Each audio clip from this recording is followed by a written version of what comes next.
পরাধীনতার অন্ধকার যখন ভারতের আকাশকে ঢেকে ফেলেছিল, যখন শিক্ষিত সমাজ নিজের সংস্কৃতিকে অনগ্রসর ভেবে পশ্চিমা অনুকরণের নেশায় মত্ত ছিল, ঠিক তখনই এক উল্কার মতো আবির্ভাব ঘটেছিল নরেন্দ্রনাথ দত্তের।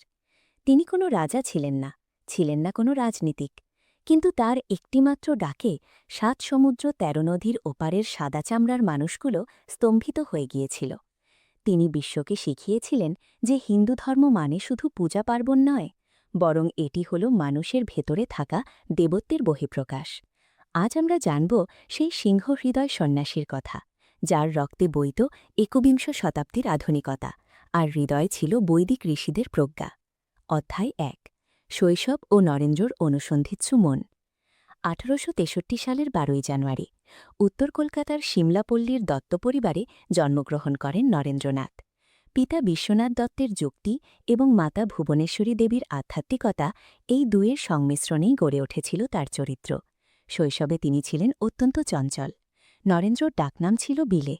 এতটাই ডানপিটে ছিলেন যে তার মা হাসতে হাসতে বলতেন, শিবের কাছে পুত্র চেয়েছিলাম আর তিনি নিজের এক ভূতকে পাঠিয়ে দিয়েছেন।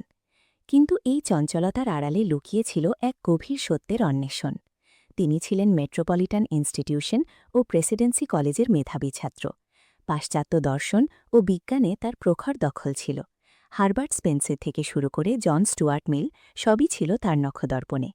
কিন্তু তার অন্তরে একটি প্রশ্ন বিদ্য: ঈশ্বর কি আছেন? আপনি কি তাকে দেখেছেন?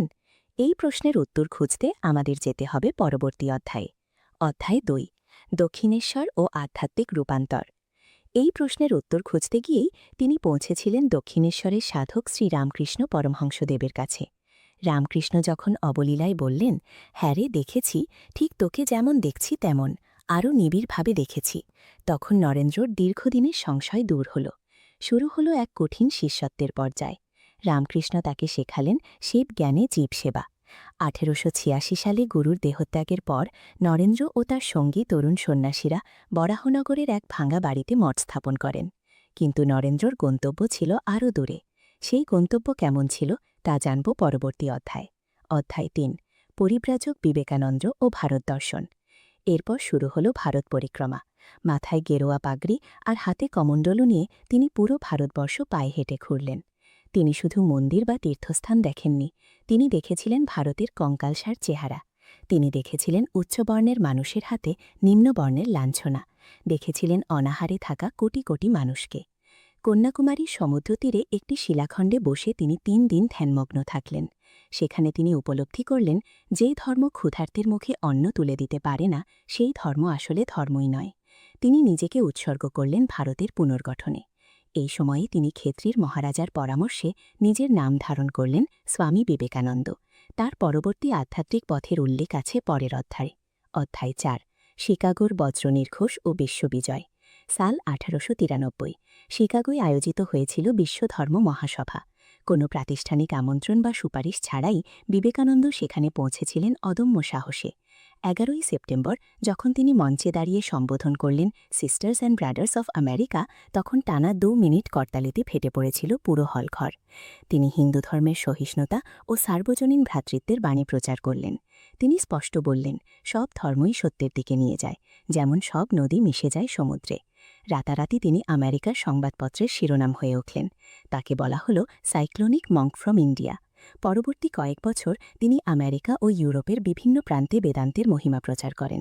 নিউ ইয়র্কে প্রতিষ্ঠা করেন বেদান্ত সোসাইটি। এরপর তিনি মানব কল্যাণে কোন দার্শনিক পথ দেখালেন তা জানব পরবর্তী অধ্যায়। অধ্যায় ৫। ৪ যোগ ও আধ্যাত্মিক জীবন দর্শন। বিবেকানন্দ শুধু বক্তৃতাই দেননি, তিনি দিয়ে গেছেন জীবনযাপনের বৈজ্ঞানিক পদ্ধতি। তার ৪টি বিখ্যাত দর্শন হল: ১. রাজযোগ, মনের নিয়ন্ত্রণ ও ধ্যানের মাধ্যমে আত্মিক শক্তির বিকাশ। ২. কর্মযোগ, ফলের আশা না করে নিষ্কামভাবে সমাজসেবা করা। ৩. ভক্তিযোগ, ঈশ্বরের প্রতি নিঃস্বার্থ প্রেম। ৪. জ্ঞানযোগ, বিচার বুদ্ধির মাধ্যমে চরম সত্যের উপলব্ধি। তিনি বলেছিলেন, শিক্ষা হল মানুষের অন্তর্নিহিত পূর্ণতার প্রকাশ। তিনি চেয়েছিলেন এমন এক শিক্ষা যা মানুষকে চরিত্রবান ও সুনির্ভর করে তুলবে। পরবর্তী অধ্যায়ে আলোচনা করা হয়েছে তার কিছু মহান কর্ম নিয়ে। অধ্যায় ৬। স্বদেশে প্রত্যাবর্তন ও রামকৃষ্ণ মিশন প্রতিষ্ঠা। 1897 সালে যখন তিনি ভারতে ফিরলেন, সারা দেশ তাকে এক মহানায়কের সম্মান দিল। কিন্তু তিনি বিলাসবহুল জীবন বেছে নেননি। 1897 সালের 1 মে তিনি স্থাপন করলেন রামকৃষ্ণ মিশন। বেলুর মঠ হল এই মিশনের প্রধান কেন্দ্র। তিনি সন্ন্যাসীদের মঠের 4 দেওয়ালের বাইরে বের করে আনলেন। তিনি বললেন, দরিদ্রের সেবা করো, কারণ দরিদ্রই হল সাক্ষাৎ নারায়ণ।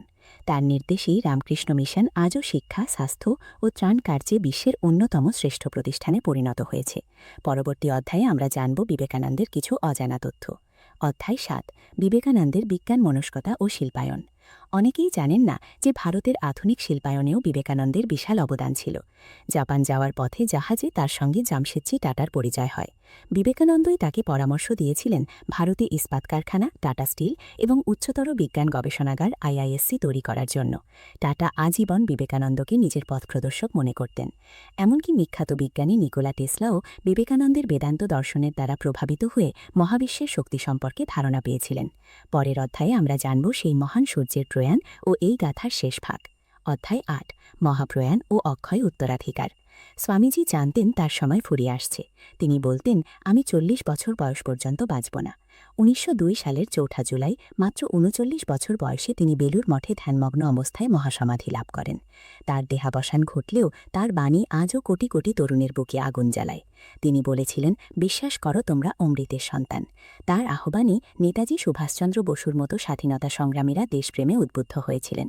নেতাজি বলেছিলেন, বিবেকানন্দ বর্তমান ভারতের নির্মাতা। সেই শ্রদ্ধায় আমরা দেখব এই মহান মনীষীর জীবনী থেকে আমরা কি শিখলাম। অধ্যায় 9, কি শিখলাম। আজকের অস্থির পৃথিবীতে যখন ধর্মের নামে হিংসা বাড়ছে, তখন বিবেকানন্দের উদার চিন্তাধারা সবথেকে বেশি প্রাসঙ্গিক। তিনি আমাদের শিখিয়েছেন মেরুদণ্ড সোজা করে দাঁড়াতে। তিনি শিখিয়েছেন যে ভয় হল সবথেকে বড় পাপ। আজ যখন ভারত এক নতুন স্বপ্ন দেখছে, তখন বিবেকানন্দের সেই অজেয় বাণী আমাদের পাথেয়। ওঠো, জাগো এবং লক্ষ্য অর্জিত না হওয়া পর্যন্ত থেমো না। স্বামী বিবেকানন্দ কোনো সুদূর অতীতের ইতিহাস নন। তিনি প্রতিটি ভারতীয় রক্তে থাকা সেই অদম্য সাহস, যা পৃথিবীকে চ্যালেঞ্জ করার ক্ষমতা রাখে। জয়তু বিবেকানন্দ।